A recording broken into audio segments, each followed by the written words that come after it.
General Secretary of the RMT, who I think nobody in this room has probably not seen on the TV or on the radio over the last few weeks. Mick is an absolute credit to the trade union movement.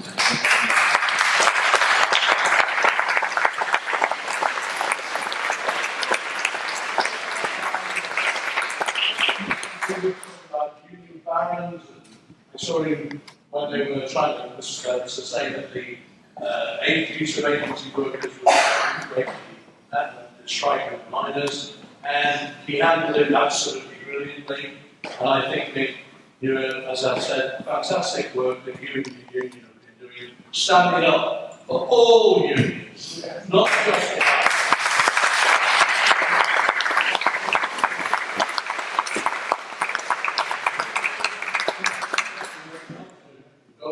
the traditional Durham. Mick, you're very welcome, and we're proud to have you.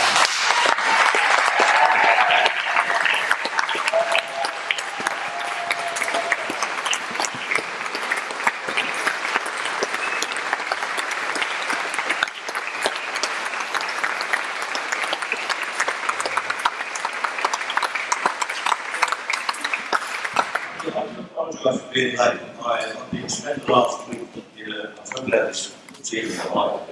I'm so glad I'm standing on the roll of feet and work. I spent the last week in Sunday in a room about this size, about this many RMT delegates. The ceilings were about this high above my head, and we'll come away with something. So I go and get a COVID test. I had to go to bed for an hour. And I chat, that's that whole upright at 6 o'clock. I'm interested in the group. So it's been a bit of a shock to me about this profile. I was running up that hill from the county, so it was even more of a shock to see my face. Both of what is on. During last week or last, I didn't know maybe you know what drinking water is. I don't have an account, and apart from all the normal set up a while ago. And I'm told that the only thing that knocked me off it was love. But anyway, it's a bit strange, it's surreal really, people stopping you in the street on trains and buses and all the rest of it, shaking your hand. And I remember the 70s as well, as John was saying, I left school in 1978 as a 16-year-old to become an apprentice electrician. And when I went to that workplace, one of the glorious things there, John, I don't know if you've ever heard of this experience in the factory, was that when I turned up, I had to fill in the union form. Because I had to fill it in. Unfortunately, the union I was joining was the ETPU, and I knew about and but the strange thing they did, they were a good union very much, despite everything, because they kept a lot of values going, whether you're on the left or right of the union. And they said to me as an apprentice, well, you're doing an apprenticeship with 5 other lads, and they all work. And it's my school funny enough, which it doesn't happen anymore. Everybody goes to the same school, the same factory down the road, starts an apprenticeship. So I filled in the electrician's form and they said, well, you're not allowed to join for a year because you've got to pass your probation as an apprentice. So I got 1 year knocked off my union membership. The branch secretary kept it in his pocket for a year and then he let me in. The times have changed. That year as well, I think I wonder which year it was, 78, 79 or 79, 81, we got 17% pay rise that year. Imagine that, we got that now. But unfortunately, it was 23, so it wasn't something very big for it. But, you know, people say to me, how do you handle all this profile? And I say, well, I don't know. I was brought up in our movement. I was brought up in factories, on building sites, in railway yards, the way many of you probably were as well. And what it taught us was to stand up in meetings like this and say what you mean, say what you want, demand it, ask for it, go across the table with people, and if you can't get it, you can get the support of your members. You start a campaign. You hope that campaign is successful to get support, and you take the workers in the struggle. That's how you do it. And when you're asked about it on the media, you just answer the question in the terms it's being put to you. What do you want? How are you going to get it? And I say, this is what we want, and we're going to go on strike if we don't get it. That's the answer.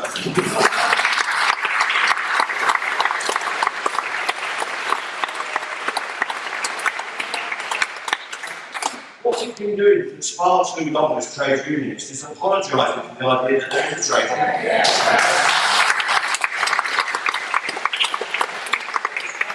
unions, the whole puddle miners, that's next week as well, the Durham miners, the people in the factories, the people that were subject to the Combination Act and all the rest of it, the so-called Luddites, as they call them, people that were fighting to protect their communities and protect their way of life and not be pushed into hellholes such as factories back in the day. They stood up and fought for what they wanted, and we've got to learn that ability back, and we've got to take it into our working class communities. And what I will say to Labour, I've got the greatest respect for Barry and all the other people that work with the trade unions. I said it at our MGA conference this week, we will not be re-affiliated to the Labour Party. It's just too difficult in our union. I'm not a member of the Labour Party, I haven't been in it since 1989. There was a vote called Kinnock that forced me out of the Labour Party. I couldn't stand the takeover of that movement by the middle classes, by media people, by journalists and lawyers like John. Because what we lost was carpenters, plasterers, nurses, care workers. They've all left the Labour Party and they see it as something else. But what we've got to make the unions is something that is part of the people, and the people are part of the unions. Now, I love the teachers' unions, I love all the other unions, but we've got to get back into the factories, into these hellhole fulfilment centres. What a name for a warehouse. It's a fulfilment centre. Well, it might fulfil the order of an Amazon or DHL customer, but it's in no way fulfilling for the people that have to work there on the minimum wage, being monitored night and day, not being able to go to the toilet. Pregnant women, people on the menopause and all that, subject to these draconian measures that this not getting away with. So what I say to the Labour Party is you need to bring forward some values-driven employment legislation that's not just about the anti-trade union laws. We know we want that. We want these barriers to our ability to fight and campaign withdrawn. But we've also got to have positive rights in the workplace, that at the local level the health and safety reps can enforce just because they've got a union credential. Maybe even in an unorganised workplace, if they're brave enough to stand up with the support. But if you take P&O, I'll tell you what happened in P&O. They're bringing in new technology, and you heard about it. They ordered 2 new vessels from China. And this is what this is all about. Those new vessels are getting delivered shortly. We were due to meet them on March the 18th to talk about the implementation of this new technology and the changes they wanted. They didn't want to talk to us at all, just like Robin in the 80s, and I was at Robin as well. They took us, said, we'll make an appointment in your diaries, we meet us on March the 8th, we'll go through the whole thing, the consultation. What did they do instead? They bussed in people from all over the world, they replaced our people and sacked a lot of them, even though they knew it was completely illegal. We need a set of legislation where we can take an injunction. We've got some advice about an injunction, even on their illegality. And they say, even if you win that injunction, if you're successful in stopping them doing it, you could be liable for all their commercial losses every day that you stop them trading, which was estimated at about £4 million a day. And obviously, in a union of our size, we're only 82,000 in the RMT. We couldn't possibly take that risk with the rest of our union.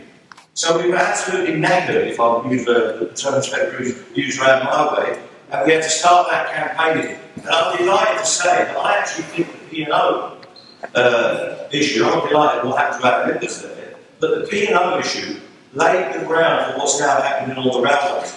And I think it's woken up many veteran trade unionists, many new trade unionists, and many non-trade unionists about just how vulnerable they are in the world of work. And let's not forget, work provides us with our living. It provides our families and our wider communities with their living, and it creates the fabric in which we live in our villages, towns and cities. And we spend, many of us, it used to be a third of our life when we were on the 8-hour day, but now that's creeping up to 10, 11, 12 or more hours just to make a living. People are spending more than 50% of their day at the workplace because the wages are too low.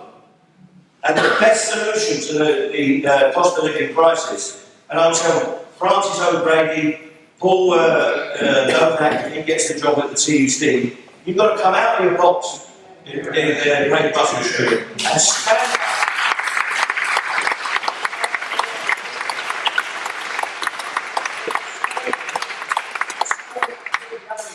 that in London, and they were completely shocked at the top table at the TUC about how many workers turned out. There was probably 4 times as many people there that they thought there would be, but they did no publicity about it, really. Sorry for going off the TUC here, but get this from me.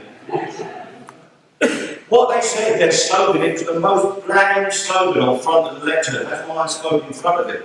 We want better. What does that mean? What we want is more. We want more wages.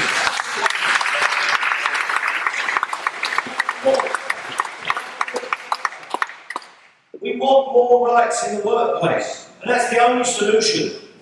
And if the lobbyists, the people that write policy papers, all that kind of stuff, if they can't imagine that you have to move on beyond lobbying, beyond clever debates in the House of Commons, clever debates wherever they happen, on Newsnight or wherever, if they can't move on from that, we've got to mobilise working people to stand up and fight. And what I'm saying to the other TUC General Secretaries and rank and file members at whatever meeting we have, the unions themselves have to resolve this situation, whether they're affiliated to Labour or not. And you've got people like the BMA, the Royal College of Nurses, all sorts of unions are saying that they need to fight, they need to start taking industrial action. And we need to lead that in our communities. We need to put the flag of the trade unions in the heart of every town, the red wall towns, the blue wall towns, whatever they call them. And let's not forget, there's plenty of poverty in the south and in the southwest and in Wales. All these people have been left behind by the evolution of politics in this country, where the politicians think it's some kind of club down there. If you go down there, you have to do a meeting in the House of Commons. You go to one of these bars, which you need something to clear, they're all in there together. Labour, Liberal, Democratic, Unionist, Tories, they're all there together. And people ask me, are you a class warrior? Well, I think I am, if you ask me. But I tell you what, there's no class war going on down there. The Socialist Campaign Group and the other left groups in the Labour Party are minuscule, because most of the people involved think it's a career. They went from sixth form college doing politics, on to some university doing the political science course, into the Students' Union, and then into the local Labour Party. And as my mother would have said, most of them on both benches have never done a hand's turn of work in their lives.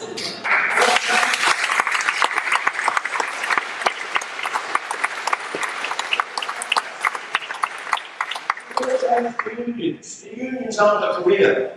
In my union, to be an officer, you have to be in a transport sector. You cannot parachute in as an officer into our union. You get elected and you get re-elected every 5 years. And if you don't do the job,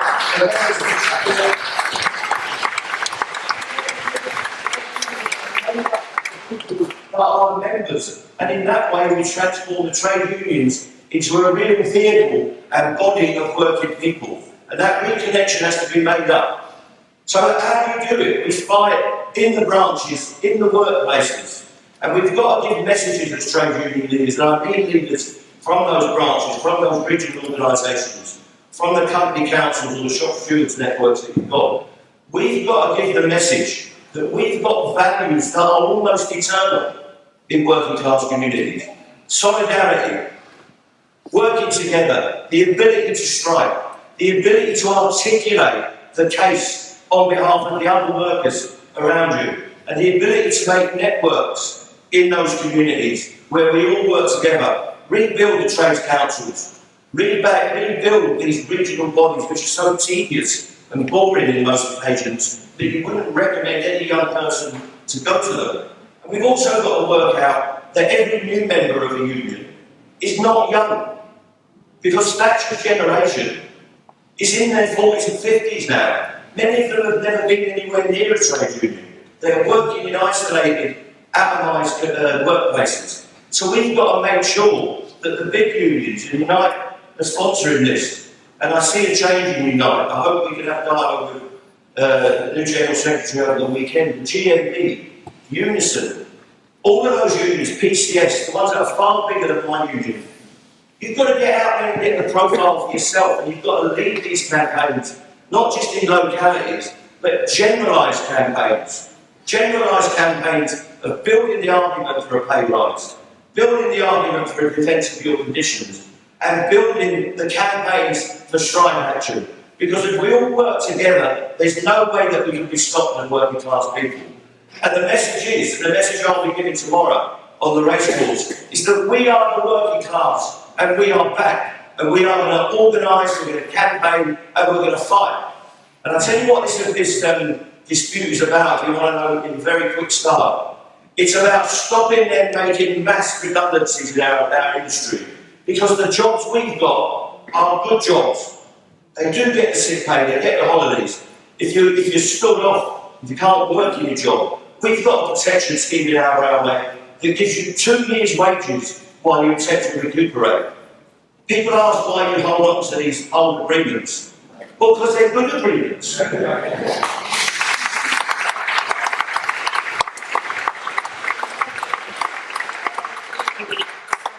Talking about before, so of course we want to keep them. People say, how come railway workers have got a final salary pension scheme? Well, it's because we fought for it every single year since 1993. One of the managers said to me a year ago when they first come up with this scheme to rob us of our pension, to make us poorer in retirement. And let's not forget that's what it is. We want to make you poorer until you're 85 or 90. And your partner who gets a share of the pension scheme. He said, we can't believe this scheme is still walking around. He said, it's like Frankenstein's monster. Oh, that's all right. I look like Frankenstein's monster. And it's a good thing. In many of the other sections, the electricity boards, the telecoms, all the other analogous industries to the one that we've lost those schemes. It's only 8% of us in the private sector have got a final salary scheme. And people think it's great. It's not great. It's the promise we were made when we signed that contract of employment.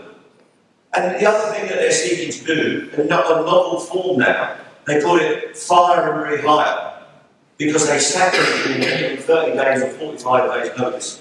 If you don't sign it, we're going to get rid of you, and you get a new set of people, or you will come back on a new set of terms and conditions. That is in this dispute. I was at a meeting last week with the most senior people in the train operating companies, and they said every single station worker, every single ticket office worker, every single guard conductor and train manager, every catering worker in this industry will be given a new contract of employment, and if they don't want to sign it, we're going to get somewhere else. All the companies that we deal with, that you see, these horrendous companies like ISS, Mighty, OCS, any of them, these subcontract companies, they are the means by which the ruling class in this country delivers poverty to working people. And we just stand.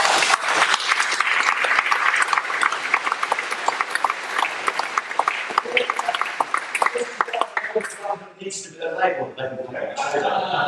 Labour Party needs to be coherent.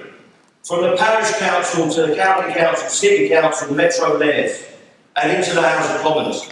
We want one set of employment standards. Where Labour are the employer, we want to see their standards delivered. We want to see a mass wave of insourcing and a mass wave of recontracting people on our terms, not on these private sector shysters. And if you see what's happening in the NHS, in the care service, in the council service, they are being consumed like a boa constrictor by these private outsourced companies. And the outcome of that is working class poverty.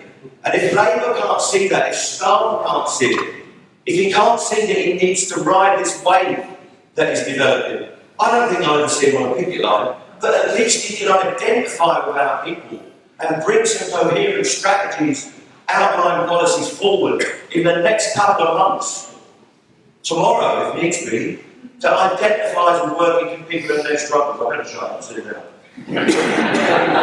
down. But what I'm saying is, we are back. I hope the RMT can join up with all the unions. We've got to stop competition between unions, right? We've got to get our own areas. And we've got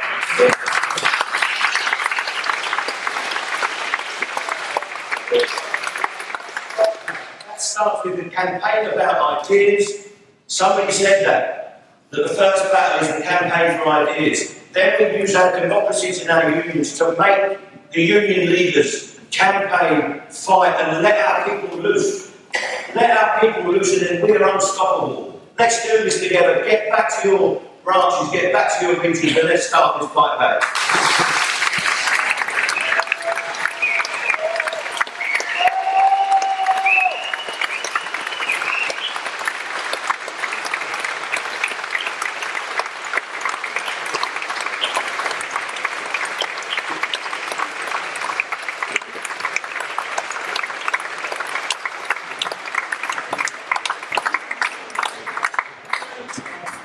I thought that was absolutely fantastic. It's one of the as well.